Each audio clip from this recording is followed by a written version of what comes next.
This video is about the first long night in A Song of Ice and Fire. The first long night happened thousands and thousands of years before the Game of Thrones. There's two versions of this story, a Westerosi version and an Essos version. We'll start off with the Westerosi story. At that time, Westeros was not a united realm. This was long before that happened. It was basically a group of independent kingdoms. In Book 1, A Game of Thrones, Old Nan says that thousands and thousands of years ago, a winter fell upon the seven kingdoms.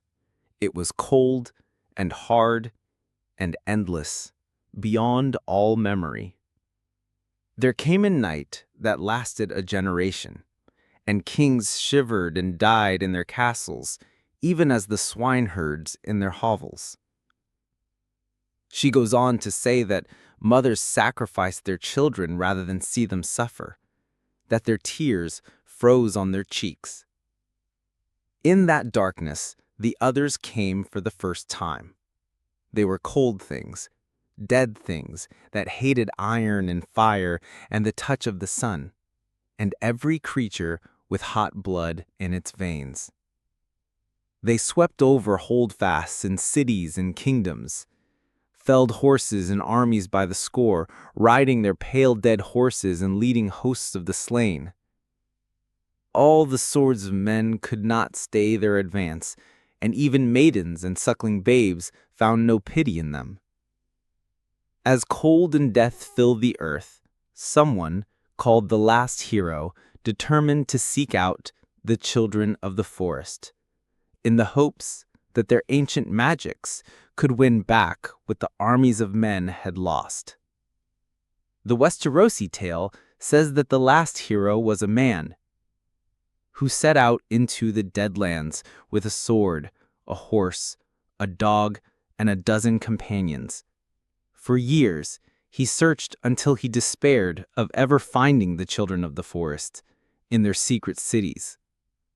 One by one, his friends died, and his horse, and finally even his dog. And his sword froze so hard the blade snapped when he tried to use it. And the others smelled the hot blood in him and came silent on his trail, stalking him with packs of pale white spiders big as hounds. Despite being haunted, he finally reached the children of the forest. And all the tales agree this was a turning point. Thanks to the children of the forest, the first men of the Night's Watch banded together and were able to fight and win the battle for the dawn, the last battle that broke the endless winter and sent the others fleeing to the icy north. However, there's another version of the tale. In Essos, they have someone called Azor Ahai, described as a hero who fought against the others with a red sword. There is a legend that states the sun hid its face from the earth for a lifetime, ashamed at something none could discover, and that disaster was averted only by the deeds of a woman with a monkey's tail. This seems to be a pretty direct correlation with the Amethyst Empress, who was usurped in a blood betrayal by her younger brother, the Bloodstone Emperor, causing the end of the great empire of the Dawn. There's that word again, dawn. Along the river Rhoyne, which runs north to south in the western part of Essos.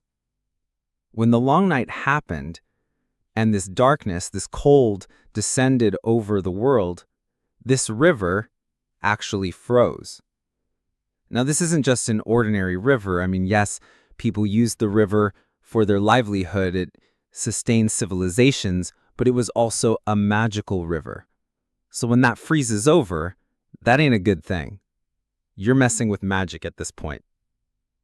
The ancient magic of Mother Rhoyne, according to the World of Ice and Fire, the tales say that the return of the sun to the Rhoyne came only when a hero convinced Mother Rhoyne's many children, lesser gods such as the Crab King and the Old Man of the River, to put aside their bickering and join together to sing a secret song that brought back the day.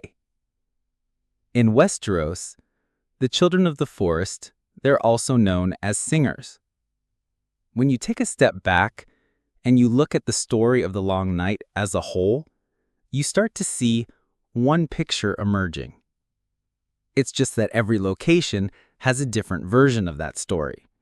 They have a different title, but the gist of it is that something magical, a magical weapon, was summoned, and that was used to drive the others back. They were not vanquished, they were not destroyed, they were just pushed back. Then the wall is built, ostensibly to keep the others out. It's said that it was built by Bran the Builder, the legendary founder of House Stark. In the north, he's also said to have built Winterfell. I think the unspoken rule was, let's not talk about the others. But everyone knew they would come back one day. The wall and the Night's Watch, they're just a temporary measure. They're not going to keep out the others forever.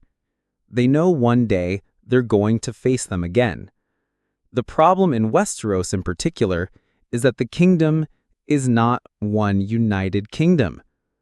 All together fighting in one way, you had different kingdoms with different kings with different agendas. Some kings probably didn't even believe that the others were real. The story became myth and legend.